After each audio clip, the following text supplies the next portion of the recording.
عینک کشت بخار میکنه یا زود خراب میشه؟ بیا تا بهت بگم نحوه صحیح استفاده ازش چجوریه.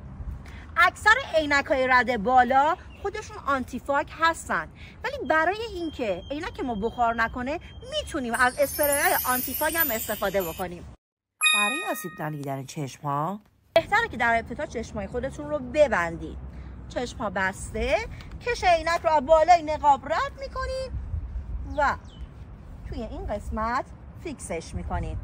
برای بخار نکردن شیشه عینکتون بهتره که بازدمتون رو به سمت بیرون هدایت کنید و توی سربالایی‌ها عینکتون رو برای کمتر بخار کردن بردارید. نحوه صحیح برداشتن عینک بازم برای احتیاط بیشتر بهتره که چشماتون رو ببندین، بعد از عقب این کشو بیارین بالا و در بیارین. هیچ موقع عینکتون رو این بالا نذارین به خاطر اینکه خطرناکه و ممکنه برگرده توی چشمتون. در ضمن هیچ موقع عینکمو از این جلو در نمیارم چون کشش سریع خراب میشه. پس از عقب به همین راحتی.